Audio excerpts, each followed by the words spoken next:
It is now 85 seconds to midnight. 85 seconds to midnight.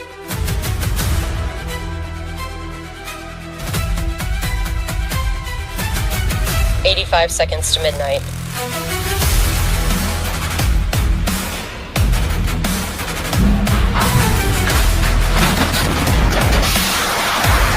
On play. 85 seconds to midnight.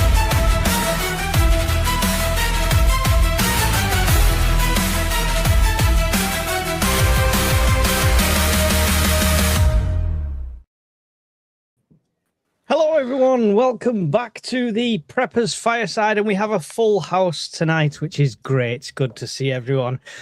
We have Brian, who is still working out technical issues. It's trying to do live captions in Japanese.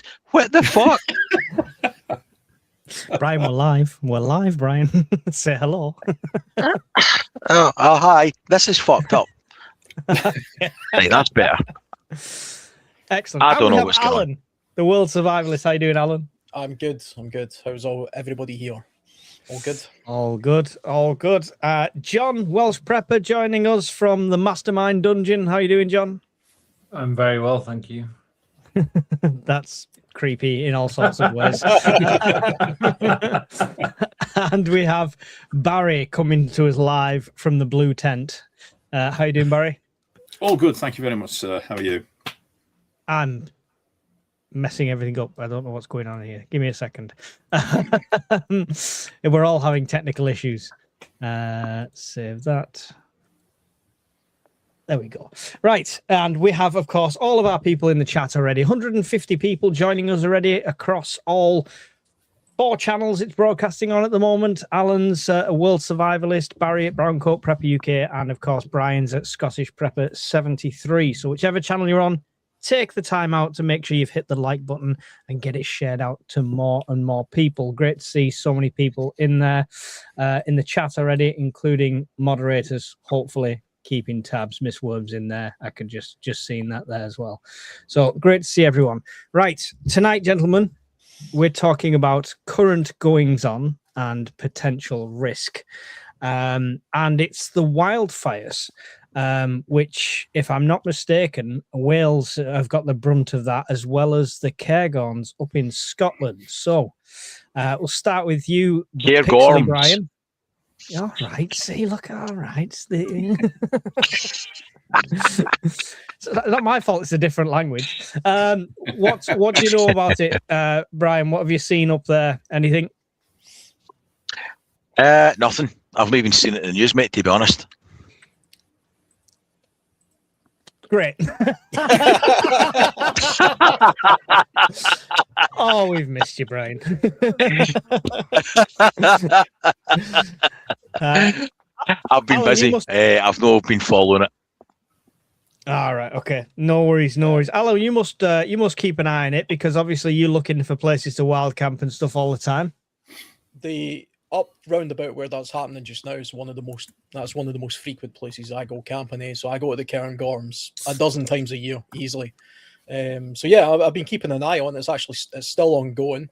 It's pretty big. It's not as big as the one last year.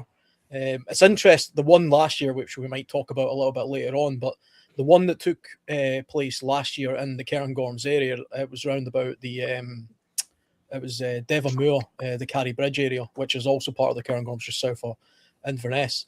That was the UK's first mega fire. That's how it was reported at the time. There was something like 12,000 hectares burned in that area at the time. And it was interesting to me because I was up there just after it, and I made a video about it. You can go to my channel and see the video I made a year ago talking about the aftermath. And it was still smouldering even when I was there. You could see the smoke and stuff like that flaring up. And there was lots and lots of speculation about what started it, what the causes were, all the usual suspects. And normally when they find out, because they do find out how these things start, Fire and Rescue do an investigation, and they can actually find the source, and they can usually work it out, and then they make a big deal about it on the media and stuff to, sort of shame the people who usually start the fires. But that time round, for that mega fire, it all went silent in the media. And I know how it started, because a Freedom of Information request was put in place by one reporters, but it was interesting. I'll just, we'll maybe talk about it a little bit later on. But, Don't leave us there. How did it start? well, do you know what? I didn't know It what was you, started. Alan, wasn't it? It was me.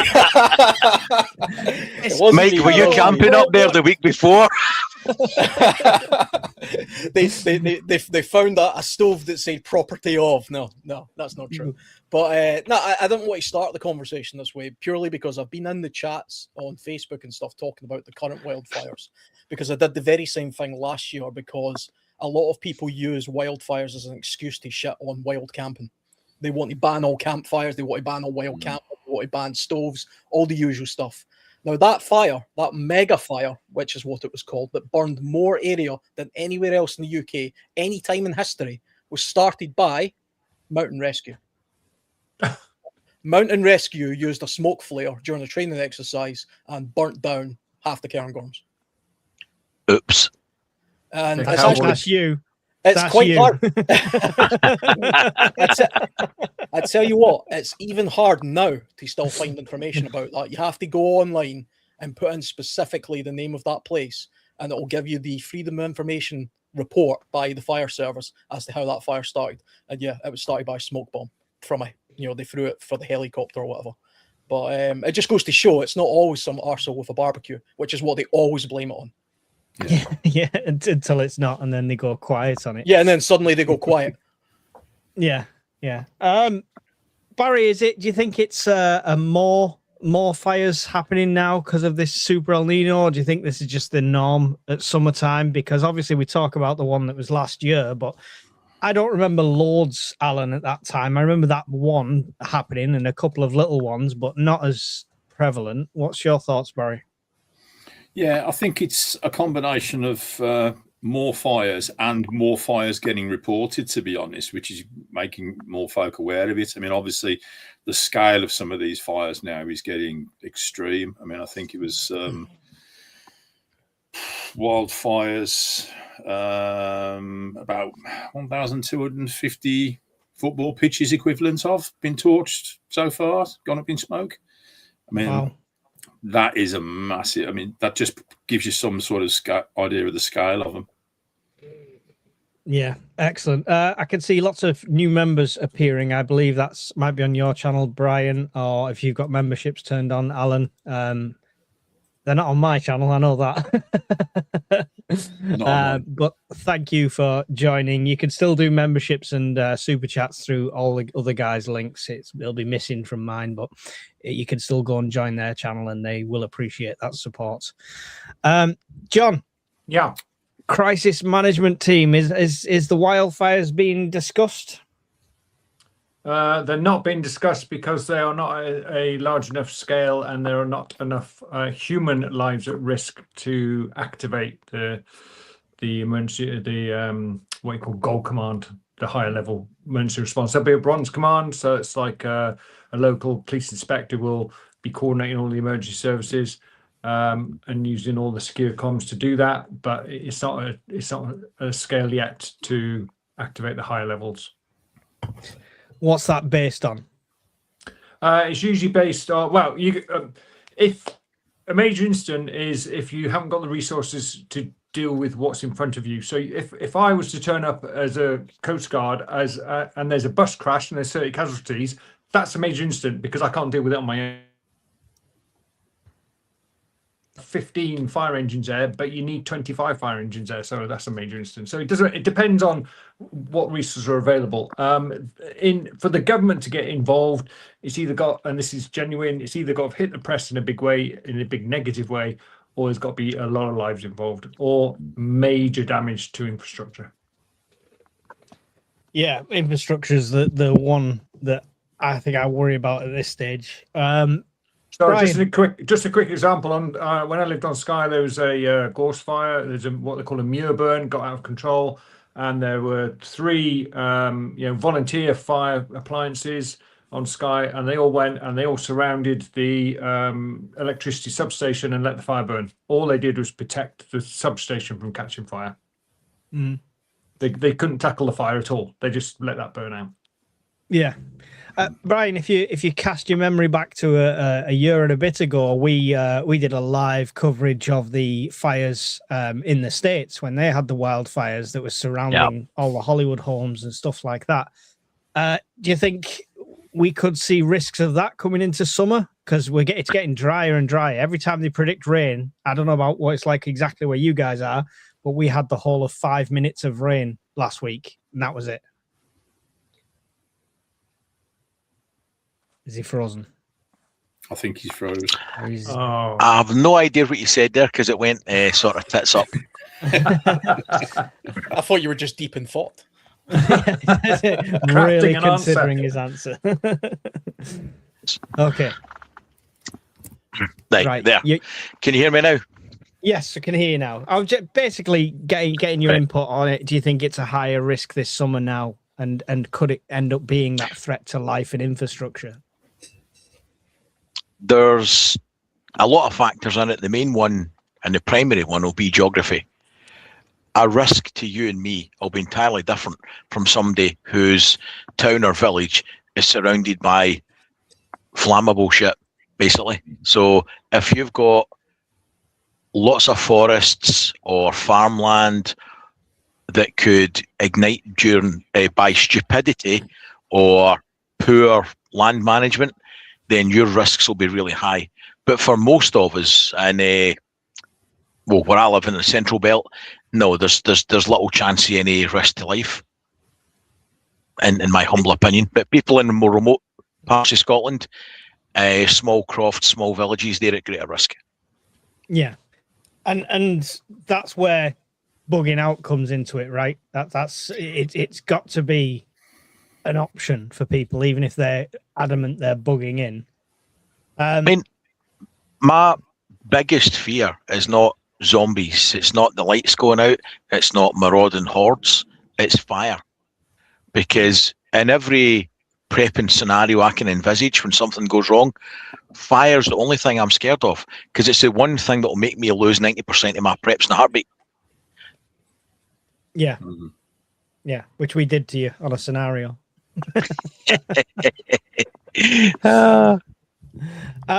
Alan, bugging out for people that don't want to bug out.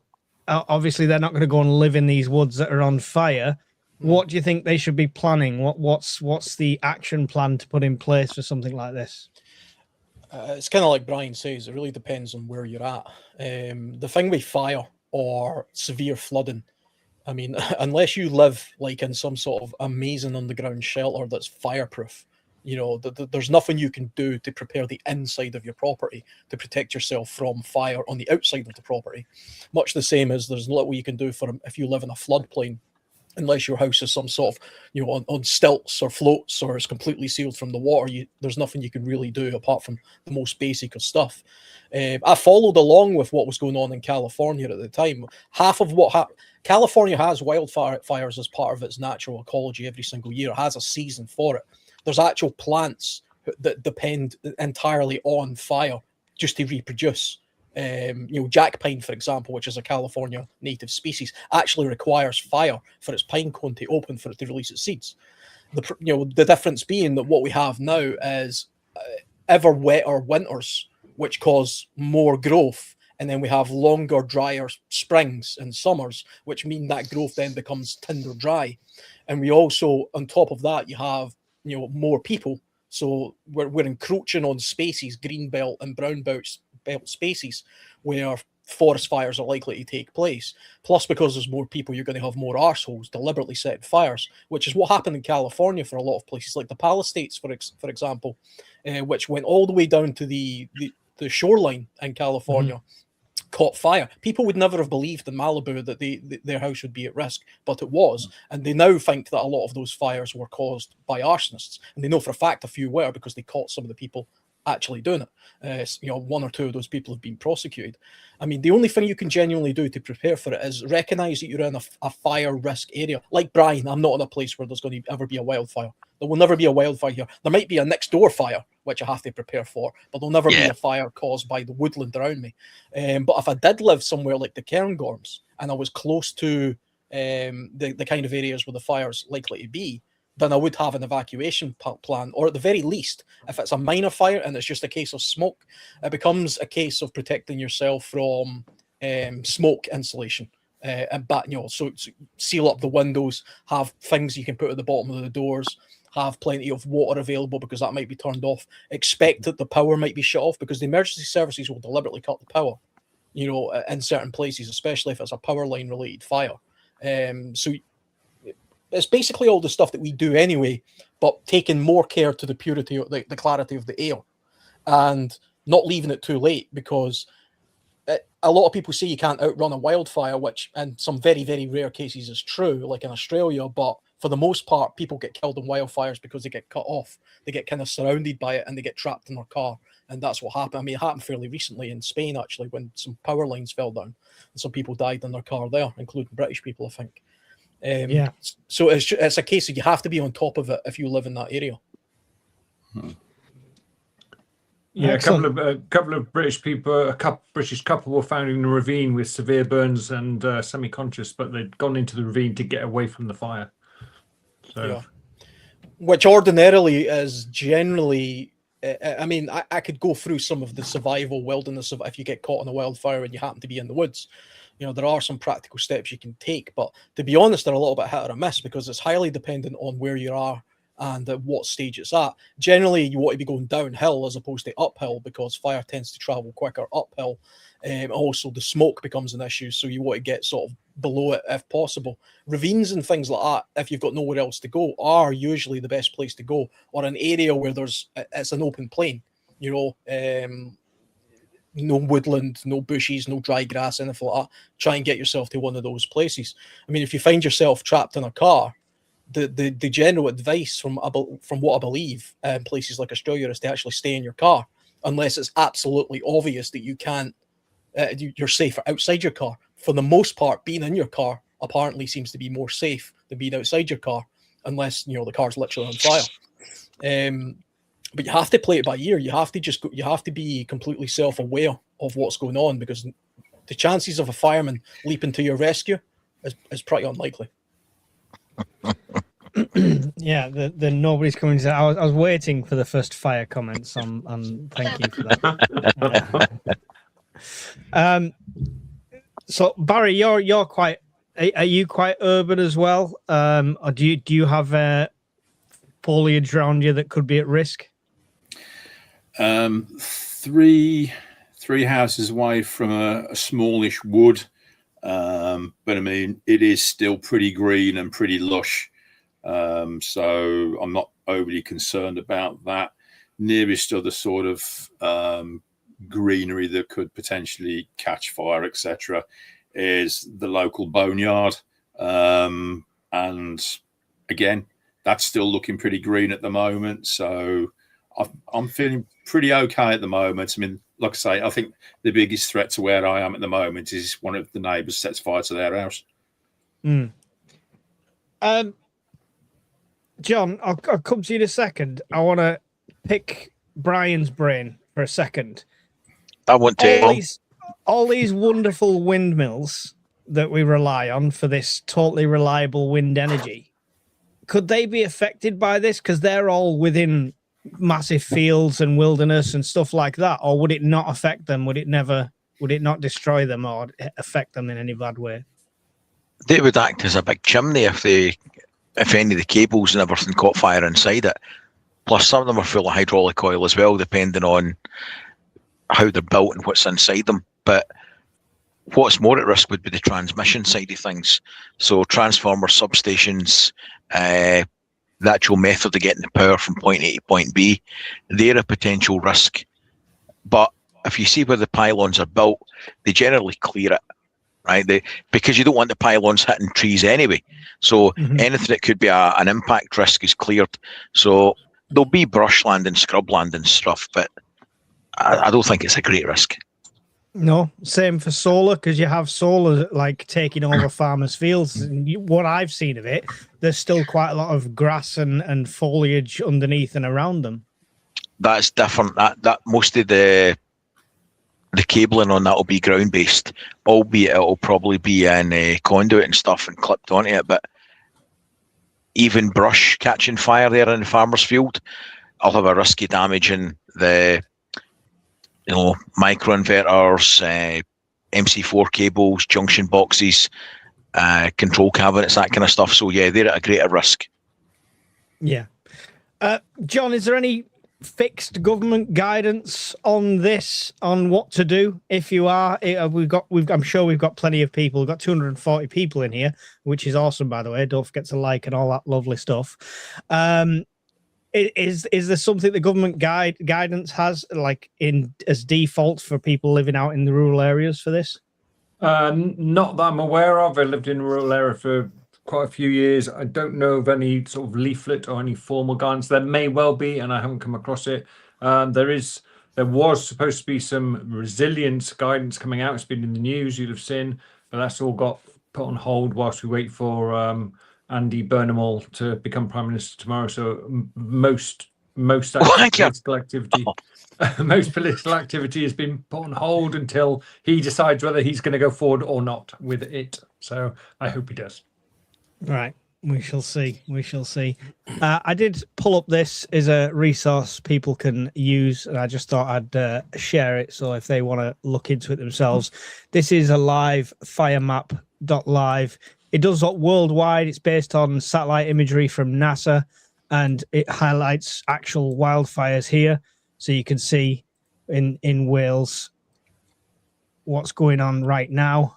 Yeah, it's quite close to my mum's house, but luckily she's on the coast, so it's always going to go northeast of her.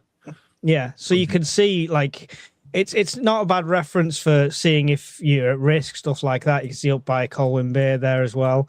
I was quite surprised at this going on over at the Pennines as well. So that's not too far from me there. I think that's my walking route. No, I didn't set the fire. That explains a lot. And of course we've got the Cairngorms up here. Status under control apparently, but it does give you all different information and guidance. So firemap.live, no affiliation, just something I found and I thought people might be able to utilize, and I thought it'd be a good thing to share. Good. I was mess everything up. See, on regarding the Cairngorms, I was on a course last year, and the guys that were taking the course, they also taught the rangers their drone training, and part of that was to spot forest fires. They were using drones nowadays. Even though the fire's extinguished, there's still potential peat and hotspots in the ground, and they're starting to use drones now in that part of the world to look for hotspots with thermal cameras. That's the problem we had in Wales, because where I was, it was lots of mountains of slate and stuff like that, but it was the roots burning underground. So fire started one town, and then 2 towns over, suddenly it just springs up because it's all burning underground kind of thing. So yeah, it's interesting, definitely. Let's talk prepping then, because that's what we're supposed to be here for. John, I'll start with you. We'll go backwards this time. How can we prepare for potential fire impact? Home preps. Have a water source available that you can help if it starts to, if the fire is getting close to you. I'm not talking about your taps. I'm talking about having sort of water butts. I bought another water butt today, 210 litres. It's not going to help much, but it might just help a little bit. Damp stuff down before it reaches to you. Have your bug out bag in a location that is against the prevailing wind. So if your prevailing wind's from the southwest, have it in a door that's northeast, if possible. We talk about fine detail here, but also just make sure your bug out bag is near an exit, and have a FFP3. I would recommend mask sat on the top of it. If there's fire in your house, not in your house, in your area, and it looks like it might be coming your way, just have the essential on top of your bug out bag, so you're not having to root through it trying to find it. Cool. Excellent. Barry, same question. Preparing, what are you doing to prepare for potential fire? Whether it's wildfire, whether it's the idiot down the road has set a candle next to his net curtains, whatever it is, what's your fire preps? I've actually got these. It's a little portable fire extinguisher, aerosol based, liquid. Deals with petrol, diesel, electrical, lithium-ion batteries, cooking oil, biodiesel, motor oil, bioethanol, textiles, timber and wood. Quite cheap, 3-pack off Amazon. Yeah. I've got one near any major sort of electricals. So there's one in this office where I am. There's one downstairs next to where the TV and the hi-fi and everything is. There's a spare one in the garage. And there's also one in both bug-out bags as well. So if we do come across anything, we can potentially tackle it, within seconds. Excellent. Can I interject a quick comment on that? Yeah. See what it says on lithium and power banks and that. Forget it. You'd be as well as using it to beat it with a club. It'll never work. Yeah. Quite possible. You could drop it in... It says it's verified on it, and it's because it says it conforms to BS 5597. So that's what sold it for me, was the British Standard bit on it. They'll not even the fire brigade put that on Rovers, and they didn't last long. Even the fire brigade, if you've got a power bank fire, a battery fire, or a EV fire, I wouldn't even risk it. If I saw a power bank going up, no. I've seen what electric cars do when they catch fire, so I wouldn't even stay in the same room. I'd get out, try and isolate it, and get out the room and isolate it. To be safe when you're camping, you can fully submerge your power bank in a puddle in your tent, and it stops it from igniting. Just you learned that well, didn't you? Safety first, me always. Safety first. Brian, you mentioned like your kind of single point of failure, your biggest risk to all your preps is fire. So what have you got in place or are going to put in place to mitigate that risk? In normal times, as in now, it'll be fire alert, if feasible, firefighting, and then lastly, it'll be fire evacuation. So when things are hunky-dory at the moment, hopefully the alarms will go off, or the heat sensors will go off and alert us to a problem. Knowing what's in my home, chances are it'll go straight to fire evacuation rather than firefighting, because if any of the batteries go up, the house is lost, along with other things that'll make noises. So that's what would happen in normal times. And bad times, if something goes shit hits the fan, I would like to get in tow with the neighbours and make sure we've got fire watches in place. Passive fire warning isn't going to cut it, and the risk is higher. So people will be using candles, misusing things that they shouldn't be doing, or genuinely don't know how to use, and you're going to be a bit more active on fire watches and make sure everybody's on board with it, and a crash course education on don't be a dick. Don't be a dick. Yeah, key advice. That's the leaflet Brian's putting through all his neighbours. Just a don't be a dick sign. Alan, for a different take on this, what preps do you have for dealing with fire when out in the wilderness or when away from your home? When at this time of year, especially if I'm going to somewhere like the Cairngorms, I adapt the way that I approach fire. So I like a campfire most of the time when I'm out. But this time of year, I typically don't ever have campfires this time of year for obvious reasons, especially in certain areas. Like Brian says, peat fires are one of the most dangerous fires you can get, because a peat fire, anybody who doesn't know what peat is, it's basically just prehistoric vegetation that's like it looks like soil, but it's actually vegetation, and it's a fantastic tinder for slow burning. And it can burn underground for months, not just days, or it can actually burn for months at a time, and you can't see it. So if you build a fire on top of peat, it'll burn down, and it'll continue to burn like a cigarette end, and it can spread over vast areas. I mean, there are even some extremely rare cases where peat can self-ignite using a chemical, kind of the way compost does. Although in the UK, I suspect that's almost never likely to happen. But I adapt. So I'll move away from campfires and burning stoves and stuff like that, and I'll move to gas stoves where I can, or I'll use areas that I know for sure absolutely can never ignite. So I'll deliberately go to like a riverbed and put my camp stove on like the pebbles on the you know the pebbles from the stream, and that's where I'll have my campfire. I'll almost never have a campfire in certain parts of the country, like the Cairngorms. I definitely would never have any if I was on the moors. I would have none if I was near gorse bushes or anything like that. These are just all no type places.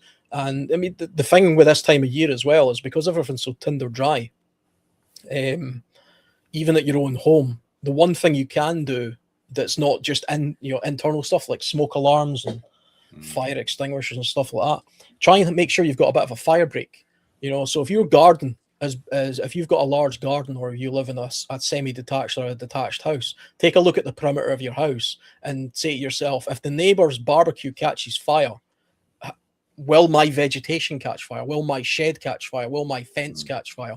What fire break have you got between where you're at and where your neighbor is, where the fire could potentially come? Because fire doesn't just spring out of nowhere. I mean, you do get cases of lightning strike and, like I say, spontaneous combustion, but those are almost non-existent in the UK. And see, the thing about people saying glass bottles, pieces of glass, that's bollocks. I mean, the chances of that are almost zero. It's not like a magnifying glass. It just doesn't happen very often. But you'll definitely be at risk in your own neighborhood. My neighbor 2 doors down had a shed fire 2 years ago, and it burnt half next door's garden as well. And luckily it was in the winter time. But if that happened now, I can see my neighbor across the road, and he's got these big conifer trees, and half of them are all brown and crappy because he doesn't look after them. They will go up like a match, and that'll be very difficult to put out. And even if it doesn't cause a fire on your property, the smoke from that alone, if that happens in the middle of the night and you've got your window open because it's warm, which a lot of us do, then you're going to get a lot of that smoke coming into your house. You could even get one little bit of tinder coming into your house, and the place will go up in flames that way. So put some sort of fire break in place. But I mean, the only other thing I would say that I prepare for when I'm out is I'm aware of the fact that forest fires happen. So if I smell a fire when I'm in the Cairngorms, I'm paying attention. I'm going to look to see where it's at, and I'm going to pay attention to the weather, and I'm going to pay attention to the wind. I'm going to have an escape route. And be careful where you park as well, because your vehicle can start fires. I forgot to mention that. Brian's got his hand up, but I don't feel it's serious, but carry on. How dare you? I'm just thinking if I had tinder in our house, my wife wouldn't be very happy, and there'd probably be an explosion, never mind a fire. Just thrown out there. Not that Tinder. Yeah, so I would mention the option of also if you live in rural areas, you could clear, if you've got brush, if you can clear like a 10-foot space, like clear the actual brush away as before it approaches, if you think you're at risk of that. We saw people on balconies with super soakers and hoses and all sorts when we saw the fires in the States last year. Not sure how practical that is, but definitely report it instantly. And smoke inhalation is probably one of the biggest killers there as well. We've got loads of questions, which I'll come to shortly. Yes, John? Yeah, just very quickly, final thing. If the emergency service is knocking your door and telling you to evacuate, just bloody evacuate. Hebden Bridge last year, floods. The whole row of houses said, we're not going, we're not leaving our pets, blah, blah, blah, and refused to be evacuated. And then the emergency services had to go back in and get them off the roof because their whole house is flooded. After 6 hours before, they said, we're not evacuating. And yeah, so if the emergency services tell you to evacuate, it's because you need to bloody evacuate. There you go. There you go. Do as you're told. Yeah, most preppers do that when the authorities come knocking. Maybe that's the scenario. Instead of the fake police turned up, it's the fake fire brigade coming up. I'm not sure what you're referring to. If Mike flags, Brian, if you put a question mark on it and stuff, I'll have highlighted it. So hopefully they have, or they can re-ask it. It was to do with the Scottish power grid. Is it at risk of collapsing? Basically was the gist of it. Is it true? Go on. Feel free to answer then. The short answer is it depends. So that's running off the back of an article from Catherine Porter, which suggests that the Scottish power grid is more vulnerable than the rest of the UK. Kinda. But no, really.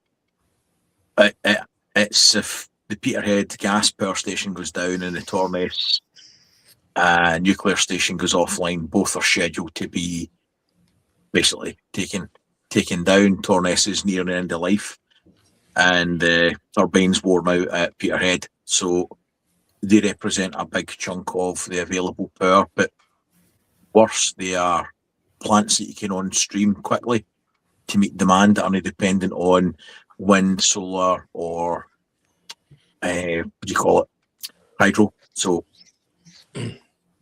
they're going to do a life extension almost certainly on Torness and Peterhead. I have no idea, but it's not a uniquely Scottish problem. It's a UK problem. We are asking more and more and more of an old grid that's got less on it that we can turn on when we need it, and a lot of new tech trying to join to old tech.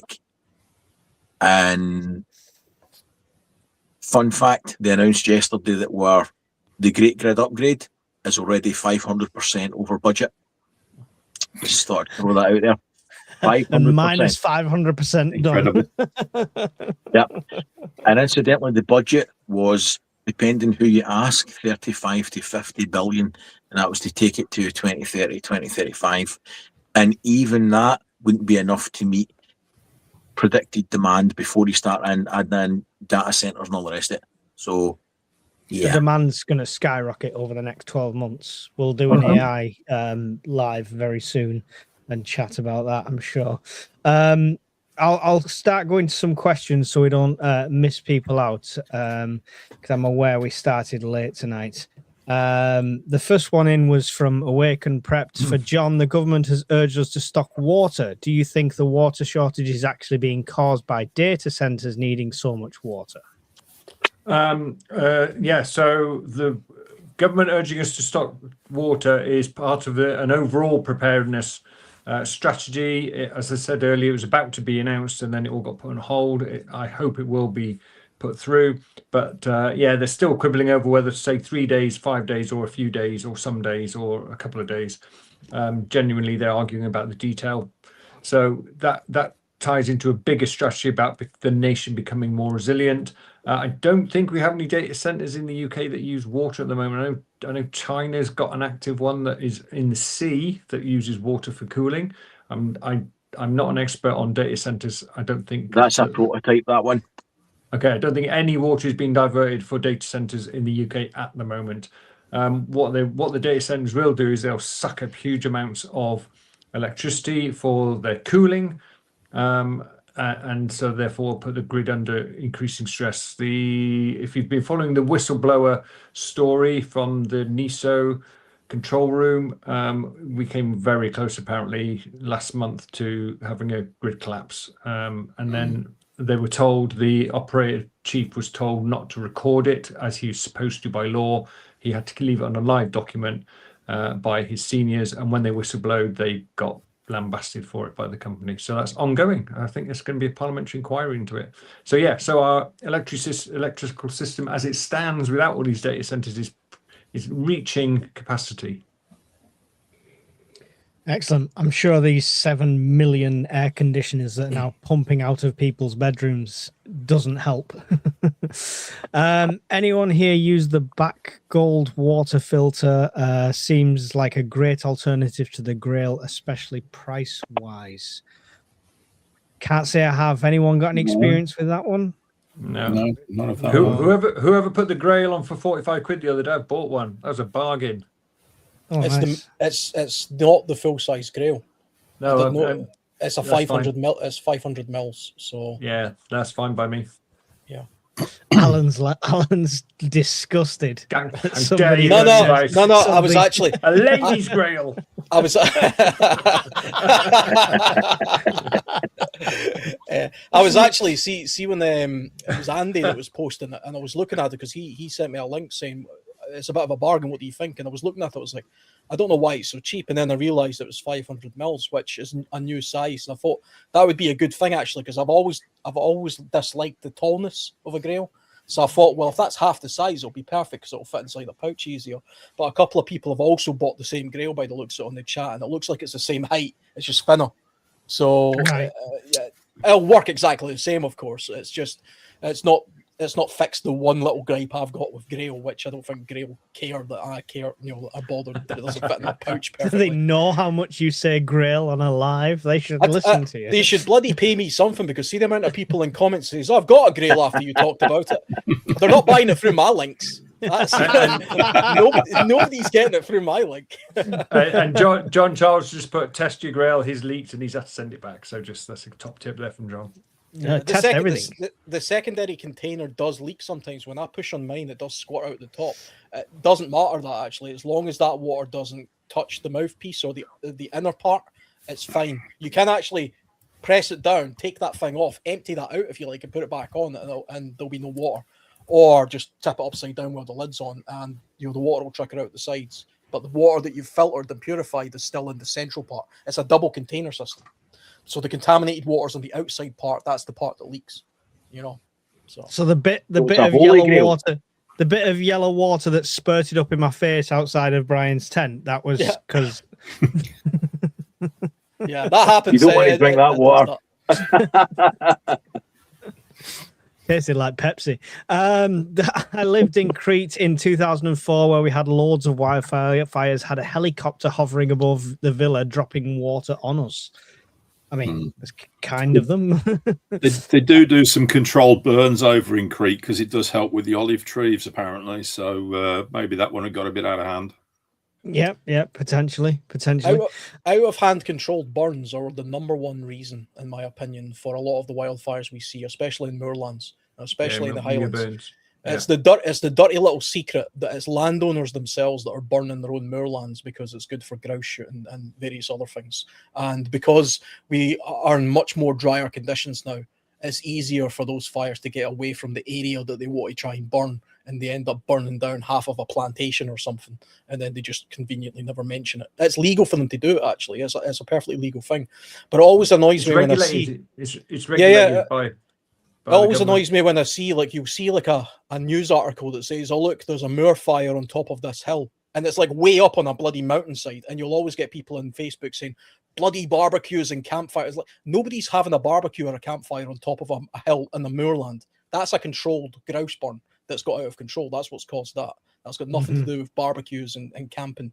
You know what I mean? But I mean, some of it will be. There will genuinely be the odd Glaswegian clown that goes somewhere and builds a big barbecue and doesn't know what he's doing. But I think arson and controlled burns are the two number one reasons why we have fire problems in the UK. A growing fire problem in the UK. I think wild camping is very, very low on the list. So the government go-to option for everything is ban it, right? If something causes harm, we'll ban it. Ban it. How long do we think disposable barbecues have left? Every year they try and say ban disposable barbecues, as if that makes any difference whatsoever. If a disposable barbecue wasn't available, you would simply just buy the charcoal and make your own barbecue. I mean, it's just a metal tray with charcoal in it. There's nothing special about it. And if you're really lazy and can't be bothered owning a proper barbecue, you're just going to do the next best thing, which is grab one of those bags full of charcoal that you light on fire. And that's even worse, because it's not even in a metal tray. They'll just dump that right on the ground and set the bloody thing on fire. That's what the Neds of the world will do, who don't pay any attention to these kind of things. So banning barbecues and stuff will do absolutely nothing. I actually tried to, because I got in an argument with somebody on Facebook, tried to find out the exact figures for disposable barbecue fires in the UK. I couldn't find it because they don't keep proper records like that. But I mean, I'm no doubt it happens, but it doesn't happen anywhere near the way that people think it does. And there's tons of arson, by the way. There's a lot of people that literally commit arson, and agricultural vehicles cause a lot of fires as well. There's a lot of fires caused by. Somebody was mentioned what does Alan mean about vehicles? The underside of a vehicle gets extremely hot. So if you're driving your car all day to get to the Cairngorms and then you've got nowhere to park and you park on a verge next to the header, guess what's going to happen? You're going to start a fire and it's going to spread from there, and that's happened in the past as well. The brakes, your brakes will get hot, your catalytic converter will get hot, your exhaust will get hot. They can all start fires. Agricultural vehicles cause lots of fires. The farmer normally deals with it, though. He normally sorts it out because it's on his own land usually, and it goes unreported. But every now and again, it happens. I actually weirdly live next to a railway line which has a steam train, and every year that starts a fire. But they put it out. They put it out all the time, but it starts them all the time. Yeah, I mean? My parents both retired and volunteer on the Severn Valley Railway, and they have the same thing. All the sidings, often there's fires on the sidings because of the steam trains kicking something out. Yeah. I was in A&E in Aberdeen 2 days ago, and they're over capacity and packed right now with no major emergency. They are overstretched. If there was a major incident, they would not cope, says Perkins. Well, I think that's not localized. That's the NHS nationally. Does the UK have helicopters with water buckets like America does for wildfires? Yes, but not many. They're using them in the Cairngorms just now. They're using them right now. Which is why they're not in Wales. I think there's only 3 of them, though, isn't there? Somebody told me they've asked for one for the Harlech fire in North Wales, and they've said no because they're all in the Cairngorms. There was somebody did say, why don't they use those? What do we value, planes? Scottish or Welsh? I don't know. The Welsh burn. you might know, John. Does the UK have any of those planes that scoop up the water? The water bombing planes. Do we have any of them? Not that I know of. And I'm not sure Europe has many either. I'm sure if you tried hard enough, you could probably hire one. But yeah, I think they're mostly in America and Australia.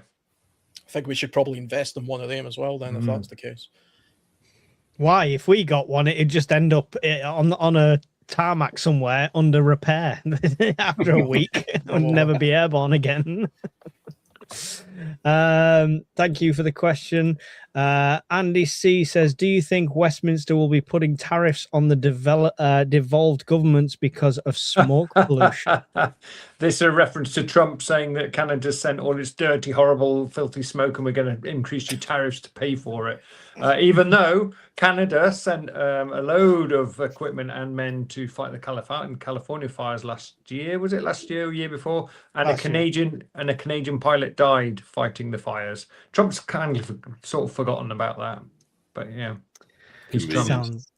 Sounds a bit political for me.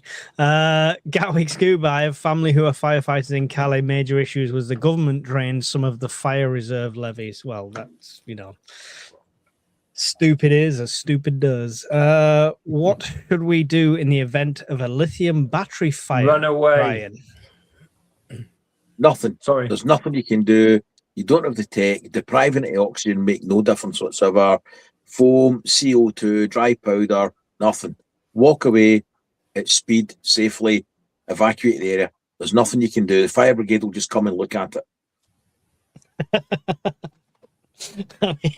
Reassuring when they're all just stood around watching it burn. But you saw it in the riots, right? In the States when they set fire to them driverless taxis. They just burnt for ages, didn't they? There was no. Yeah, you'll never put it out. Have you seen those scooter fires that happen? There's a few videos online of people plugging in their scooter and in their hallway, and then it catches fire, and so it's like a bloody firework going off. It looks like bloody phosphorus burning away. You know what I mean? It's ferocious. Yeah, I've They're actually banned covered from this. the train. Oh.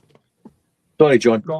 Sorry, no, I was going to say I've actually covered this as part of my work. I got a presentation from Glasgow Fire Brigade, and they on one of the slides showed us all of the really horrible, nasty gases that are given off as well, toxic gases. So their policy now is if there's a fire in the Clyde Tunnel, they will basically just get a skip, fill it with water, dunk the car in the skip, and leave it. That's their policy for dealing with battery power cars. And it'll still be in fire in the water. Yeah. That's the best of it. It'll just keep the heat in it. Yeah. Nice. 3 cups of tea, boiled water. Barry, is your room set up as a Faraday box? Oh, go on, tell us it is, Barry. Go on, just lie. Just say yes. No, it's not. Show us a That's how the government can't read his brain waves. There's no brain to read any waves off. how about smoke inhalation as filters clog? I mean, yeah, I think when you mentioned having a fireproof bunker, I think me, Brian, and Alan can tell you firsthand a bunker is not a place you want to be in a fire, because we've seen the scarring of that. And if you were trapped down there, yeah, that would have been not great. So. Yeah, I mean, if you got a FFP3 or even a respirator on, it's so that you can get as far away as possible, as quickly as possible. You're not going to be living in a smoky environment enough to get the thing clogged up. You are escaping to clear air. I don't think most respirators are not really designed for smoke either. You know, they're designed for like chemicals and things like that. So the stuff the fire brigade uses is oxygen fed, I believe. You know what I mean? It's not filtering the smoke. Yeah, it's literally positive pressure. Yeah.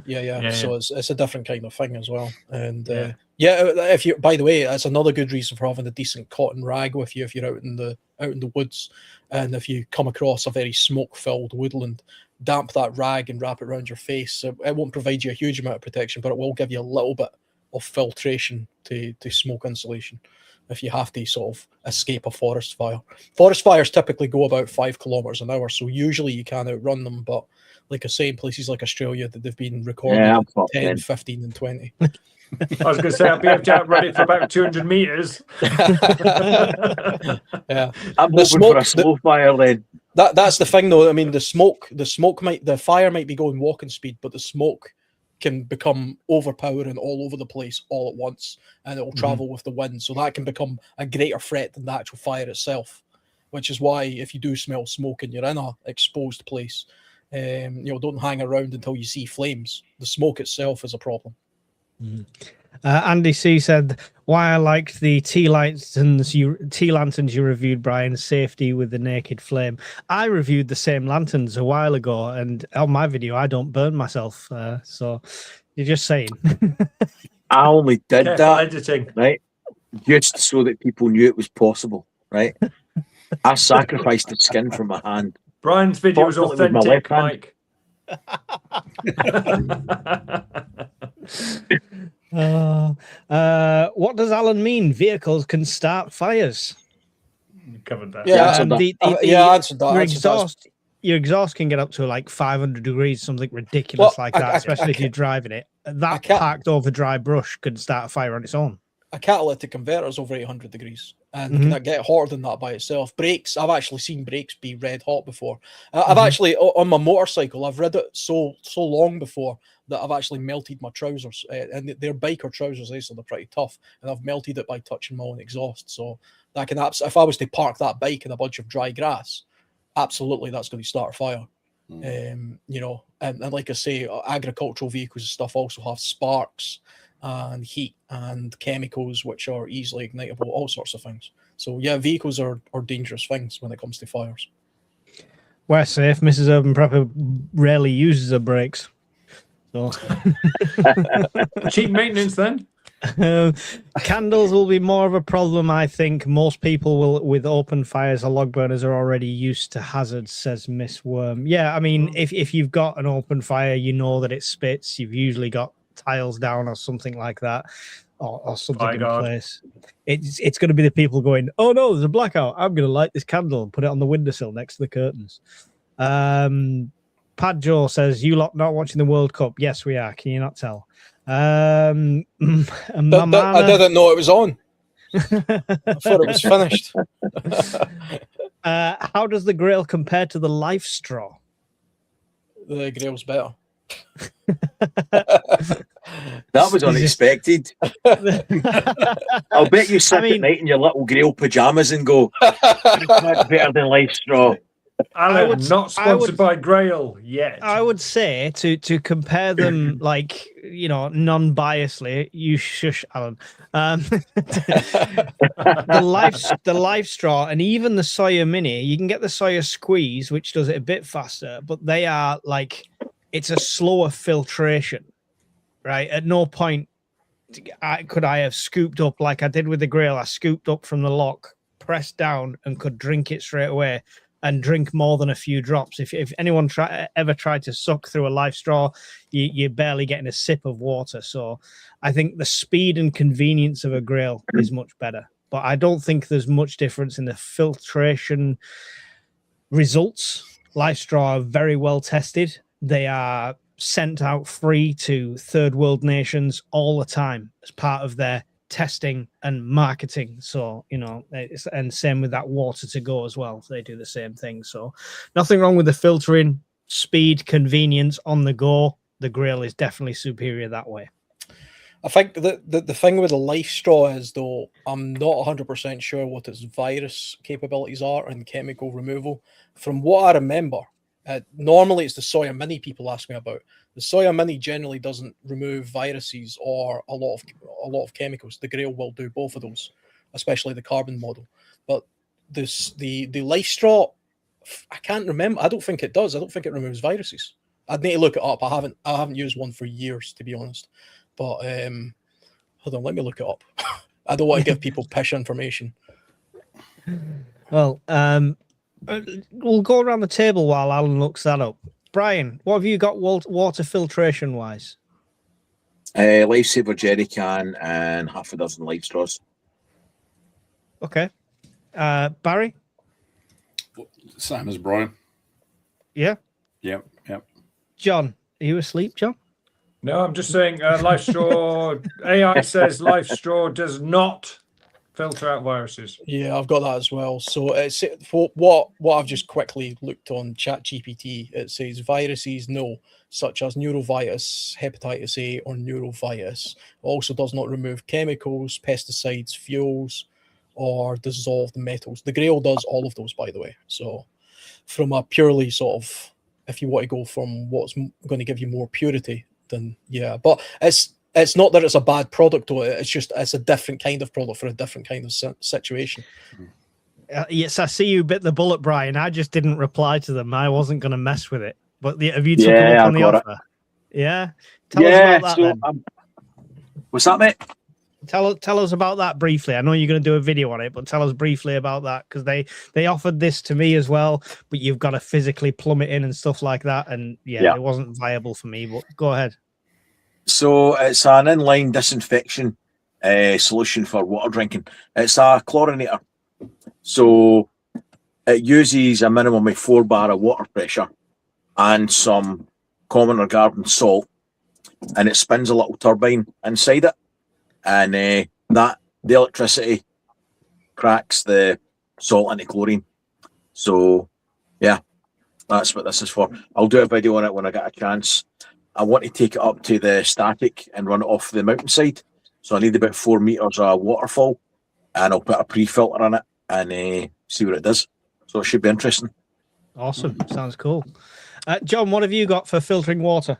I got a couple of Life Straws in the bug out bags. I've got a Berkey, desk tabletop thing with the old candle one filtery things, and I've got a Grail on the 500ml Grail on the way. I also have many backups. I've got some Pool Shock. I've got some Puritabs. I've got all sorts of stuff.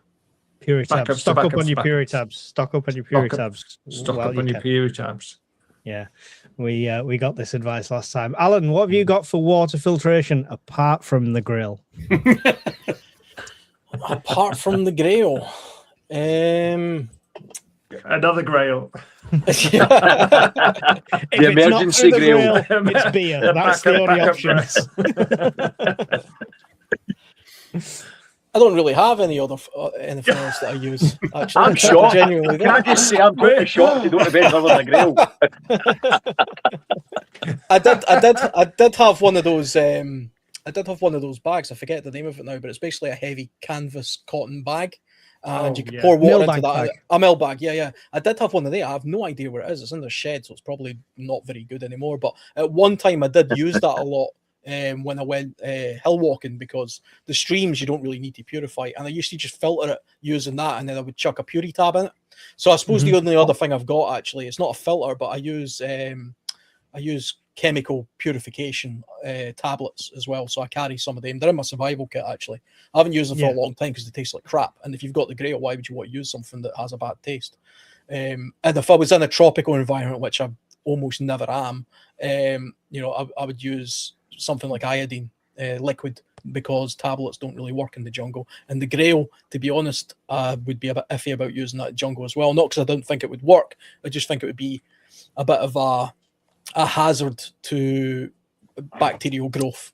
So that's why I would avoid it. I don't think it would last the environment. So I would go to chemical purification in that case.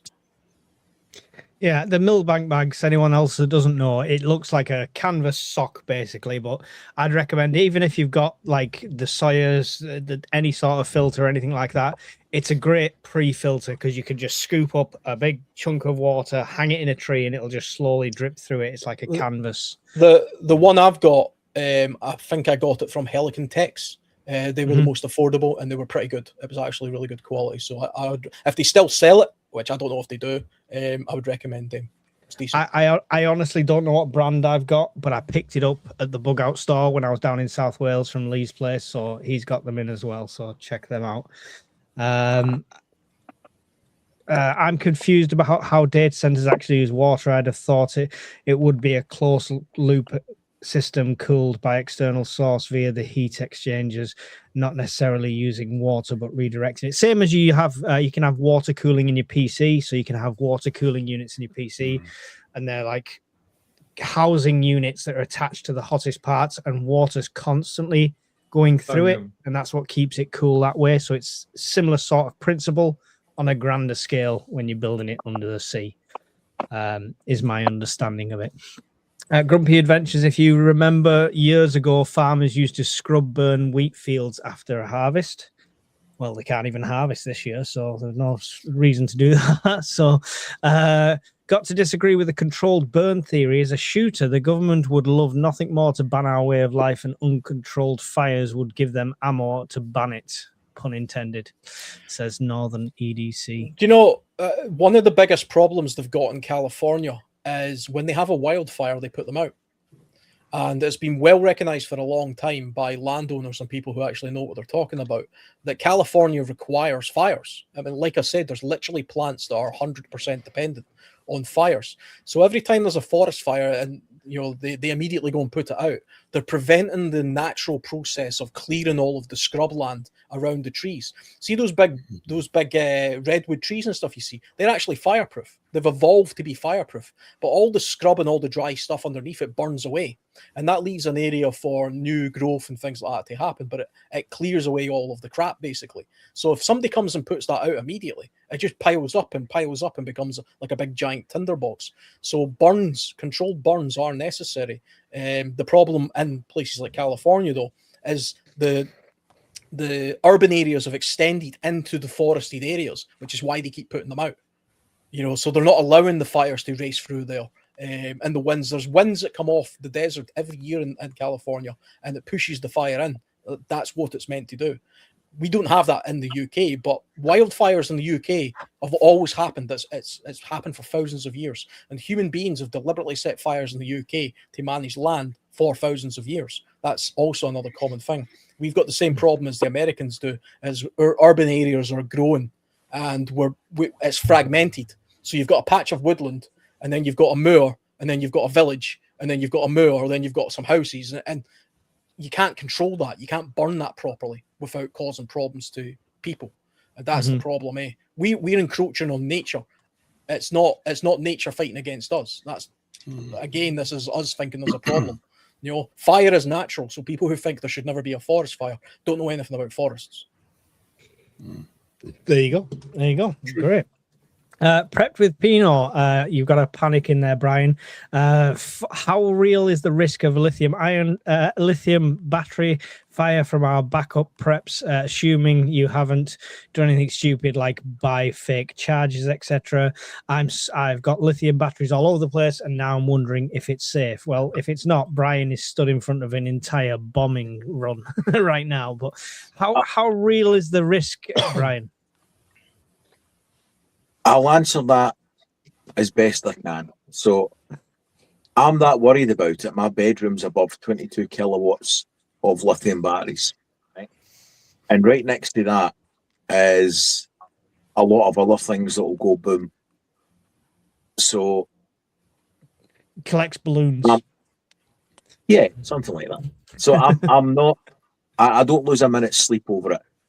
If you have power banks, if you have a domestic solar setup and batteries, you make sure you buy quality kit, you make sure it's fitted properly, and you make sure you periodically you check the connections, hotspots, that kind of stuff. The main problem with lithium fires is if they're dropped or abused. So if it's dropped, it'll go pop and bang. If you've got poor connections, you'll get a high resistance, you'll get heat. So if everything's done properly and you buy good kit, then nothing's going to go wrong. And I bet my life on it every time I go to sleep.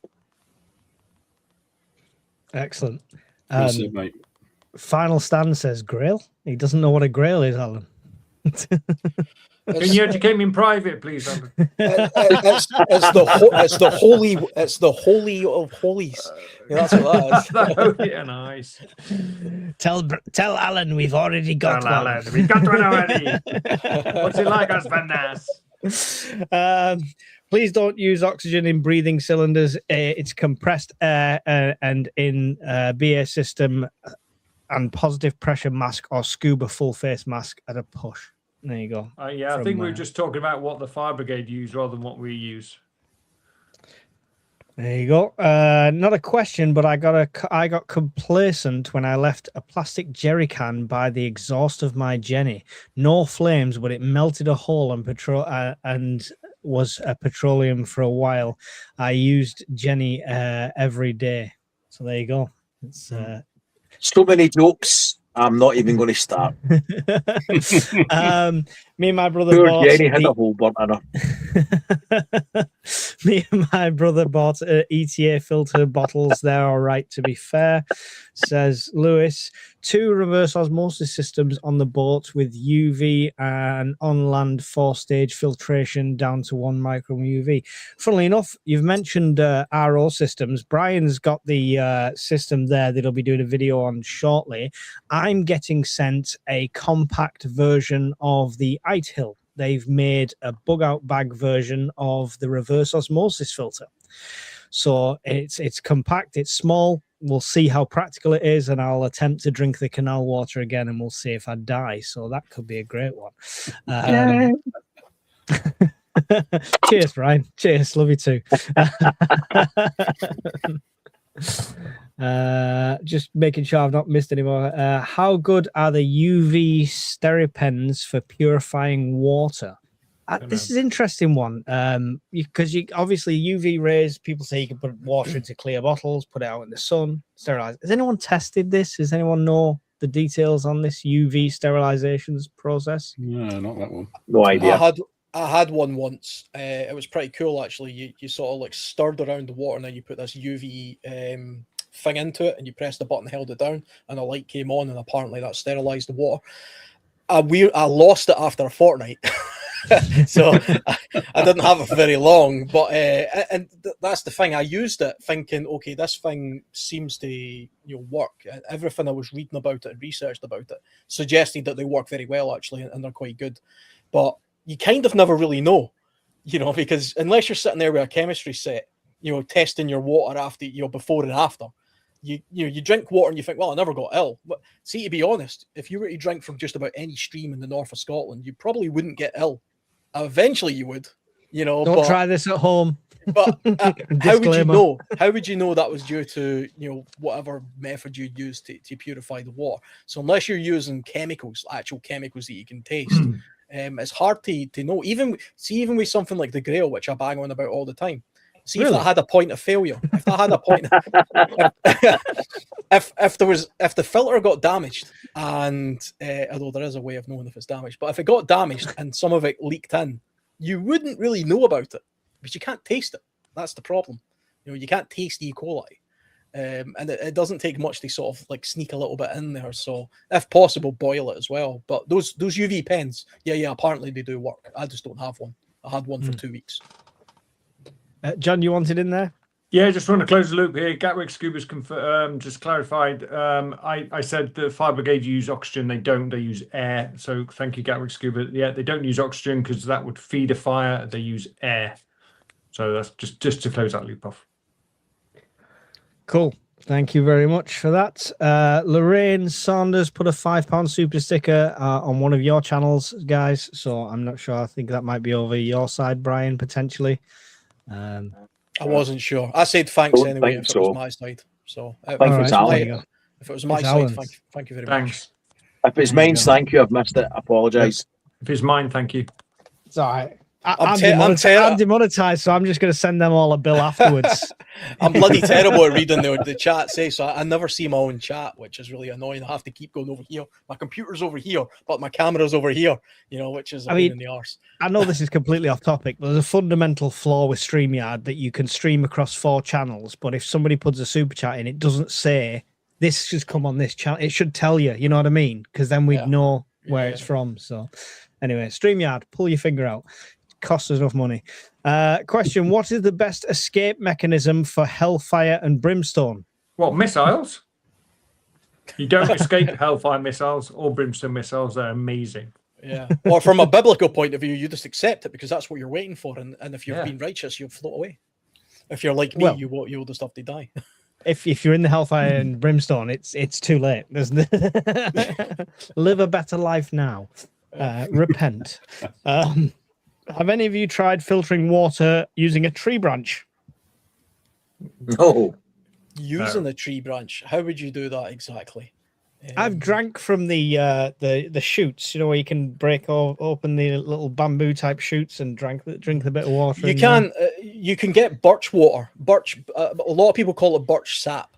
Right, 3 weeks of the year, around about springtime. It's actually a way I like to mark spring, as you can tap a birch tree. You can drill a little hole in it and it'll drip water, and you can fill a canteen that way, and it's completely pure. You can drink it straight away. You don't need to purify or filter it.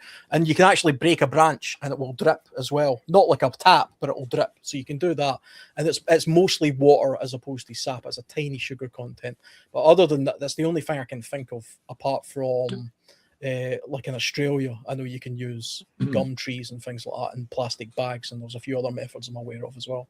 Does the tree die, Alan? No. As long as if you drill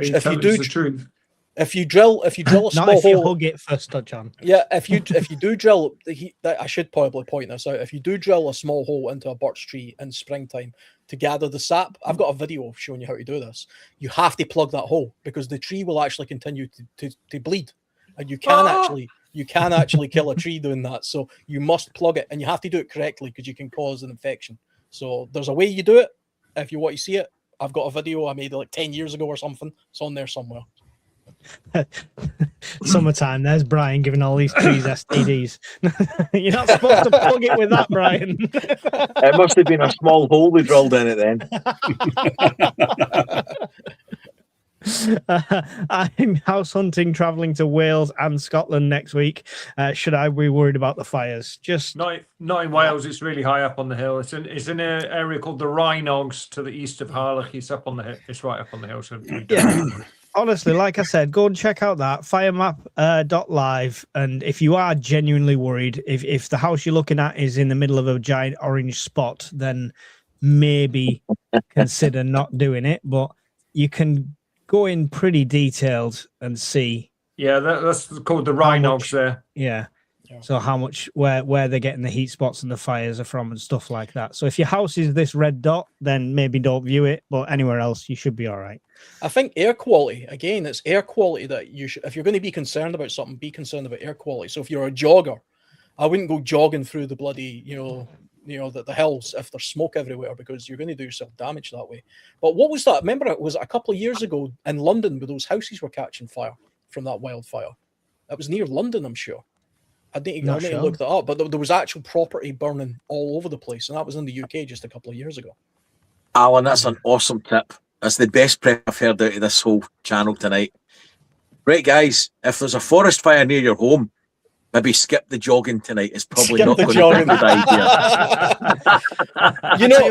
You say that. Brian, there's no fires, but just to be safe, I'm not going to jog for the next 6 months. There might be a fire, so I'm going to skip the jogging. See, you say that, but I guarantee those lycra, those characters that have the short shorts and the lycra and all that, they will go out jogging regardless of whether the bloody forest around them is burning down or not. You see them out there at 6 in the morning and gale force winds. A wee bit of smoke isn't going to bother them. But I would advise against it. But like you guys, I'm just going to put off the jogging for a while. You know. Good. Well, Good. this is how safety conscious we all are. None of Yeah. us are jogging. None of us for are the next jogging. 6 months. There could be a Unless the fire around fire's next right corner behind me, then I'll suddenly find the need to jog. for 200 And yes, meters. I know and the then fire collapse. is usually just behind me before anyone else says it. I'll get that in there. When I go jogging, I carry this, so it's fine. Right, I think that's all the questions. That's all really we've got time for, because it was a late start tonight. It's the way things are. People have stuff going on, so we're sorry for the late start for everyone. We still had 240 odd people here. There's still 233 people in here, 34, 35. Will you stay or go? Make your mind up. So before they go, John, any final thoughts on the fire situation at the moment, fire safety in general, etc., etc.? No. But, Okay. and I'm not sponsored by them in any shape or form, but I bought some freeze-dried strawberries from Arbuckle's farm in Dumfries. Scottish strawberries. They also do blueberries and loganberries and other stuff but in small packets, so you can buy them for like £4.50, £8, that sort of thing. And I ordered 0.5 kilogram of strawberries. Fantastic freeze-dried strawberries. So What's the shelf life? Say again? What's the shelf life on them? They don't give you a shelf life, but they're freeze-dried, so I'm pretty happy. They should still technically, legally put a stamp on it at some point. Oh, there might have been. I ignored it. There probably was, but yeah. Well, I To be confirmed. I've resealed You're a them terrible with fucking person, John. Well, I'm not. I wanted to know that. Okay, all right. September 2029. There. I can live with that. I just made that up. But what's good about it is they sell them in small quantities, £4.50, £8.50, up to about 50 quid. So you can pick whatever suits your budget. And as I say, Arbuckle's farm in Dumfries, arrived through the post. I'm quite impressed with it. So. Excellent. Great. I'll check that out. Barry, any final thoughts on the subject or on strawberries?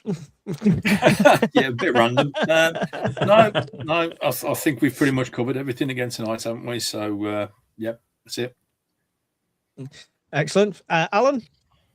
I would just say, like I always say, get outside and stuff like that. But at certain times of the year, make a bit of a plan for what you're going to do for your own cooking situation. Don't take any risks with it. Don't be the guy who says, to hell with you, I'm going to build a fire anyway because I'm responsible. Just don't put yourself in that situation.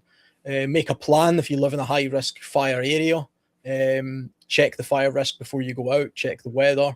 Make an escape plan if you're in a place where you think there's going to be a risk.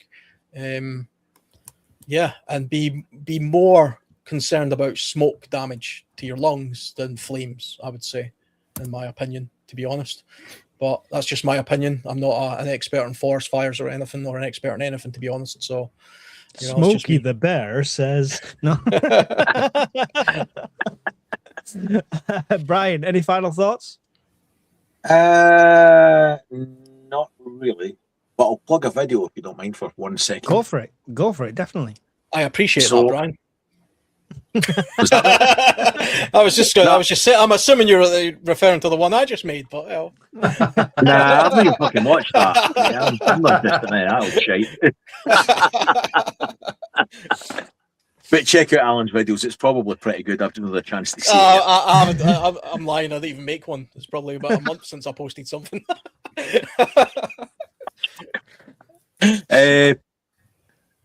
So I always tell people that if you're going to buy a power bank, don't buy a battery because it's a single point of failure. And I stand by that. However, there's ways to boost your capacity by buying server rack batteries for some of the EcoFlow products. So I've spent a chunk of change to buy one in to do a video on it. And to put it in perspective, it will take your 1 kilowatt hour EcoFlow Delta 2 to a 6 kilowatt hour EcoFlow Delta 2. So, yeah. For cheaper than just buying 6 EcoFlow Delta 2s, I assume. Yeah, I mean, it's to get that amount of batteries would be about $3,000. as opposed to 700 quid. Okay. When's this video coming out? Tell us more. This week, as long as the battery comes. So As long the as the battery postman's lasts. probably going to. It's about 50 kilograms. So this isn't my work. I'm pinching it from work that's been ongoing in the States. But the early work that they did was too much a fire hazard to even show anybody, because it involved a certain amount of knowledge, and most people would have probably set their fucking house on fire. So I wasn't going down that route, but I'll explain the premise of it in the video. But it's an interesting little cable you can get, and I'll show you how it's done. I'll do a demo. Excellent. Awesome. So if you're watching on any other channels and you've not subscribed to the other guys, make sure you go and check out Scottish Prepper 73, World Survivalist, Brown Coat Prepper UK, and of course mine's UK Urban Prepper, and you won't miss any of the videos. Thank you tonight for all of the guests of the Fireside. It's really appreciated. And these guys are very tolerant and putting up with me at the moment, because timings are terrible, because it's all last minute at the moment. So I appreciate their patience and keeping this Fireside going. Thank you to all the moderators and the people in their chat, including Miss Worm, our chief moderator, keeping everyone in check. We appreciate the time given as well, such a late on a school night. So with that said, nothing else to say apart from goodbye, and we will see you all in the next one. In the glow of embers dance, we've prepared for every chance, living simple, living true, with the dream we all pursue.